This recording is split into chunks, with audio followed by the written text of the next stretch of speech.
What's up, everybody? Welcome back to my channel. In this video, we're going to be coding a really fun game. It's called MASTERMIND, and it's very similar to Wordle, which I also have a tutorial on Wordle in my channel. I'll link it in the description, so don't forget to check that one out too.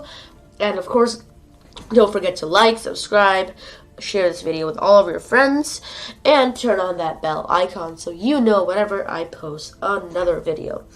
Alright, so now let's get into the video. So today we're going to be coding MASTERMIND. Like I said, it's very similar to Wordle. Basically, there's going to be like a number, 4-digit number that's randomly generated, and you have 10 tries to guess it.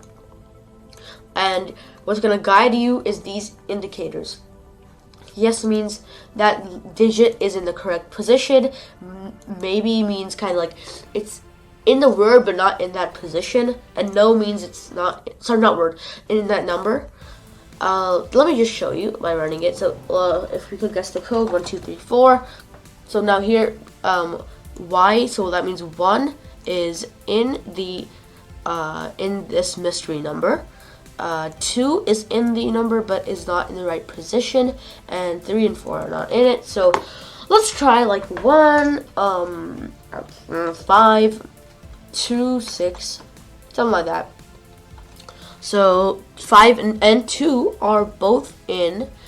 Now 2 has to be at the end. We can just you know, we kind of know that.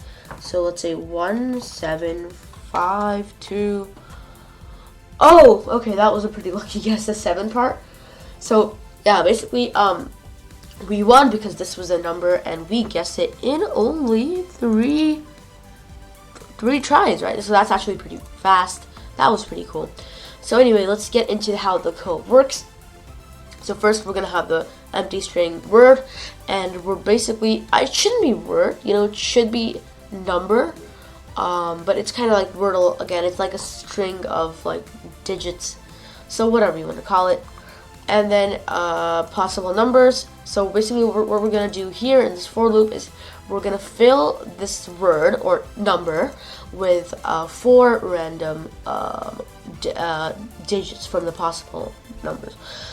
Now we're gonna have tries equals to 10, so that means it's actually pretty generous. I think we could make it 5, we could make it 2, we could make it 7, anything really. It's up to you.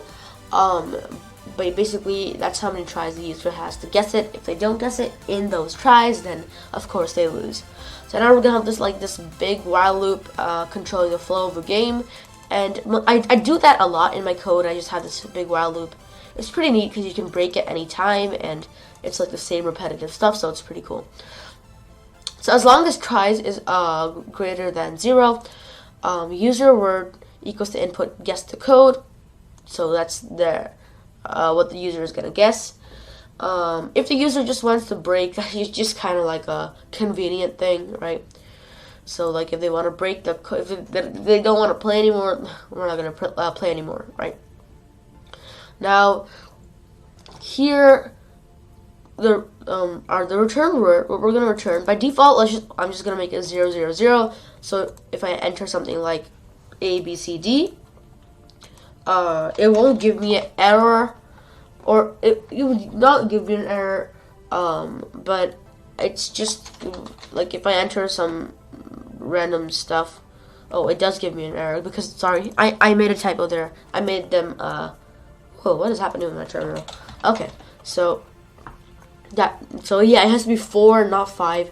So it's not like Wordle in that sense because it's you know, 4 digits. So now this is just by default, and now we count is equal to -1. That's basically just regulating kind of the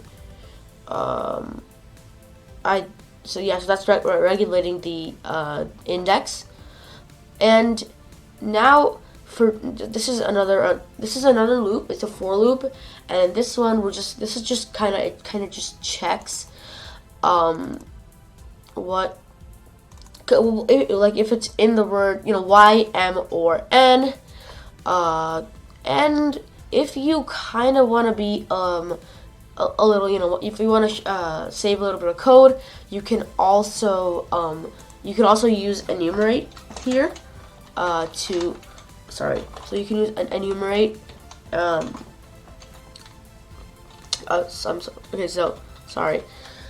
Whoa, what is happening? Okay, so you can basically use enumerate if you want to also iterate the loop with a counter variable. But if you want to make sure that if you're not familiar with that concept, then you can just use the count variable. Okay, so now we have all this stuff is pretty explanatory. It's basically just gonna check if it's in the word and if it's in that position. Otherwise, if it's just in the word but not in that position, and then of course else, where if it's not even in the word at all. Now, of course, if you do get the word, then it's just gonna be like a pretty little statement, you won. Otherwise, tries is going to be, we're gonna subtract tries by 1, but just by default, because if you do win, then we use the break statement to break the while loop itself. And if it hasn't, if you didn't guess the correct number, then that means that you're gonna lose a try. So again, let's play and let's see the mechanics of this game. So I don't know. I just like to start out with 1, 2, 3, 4. I can't really think of anything with more variety. So 3 is in there. So 2, 1, 3, 5. I don't know. Okay, so 2 and 3 are definitely in there. Okay, so that means 1 is the last one. 2, 6, 5, 3, 1. Guess it again in 3 tries. So again, that basically this code. I guess it's not really that long, but it's not short. But this is basically the code to make Mastermind. If you like that video, then don't forget to subscribe to my channel for more videos like that. And yeah, I'll see you in the next video.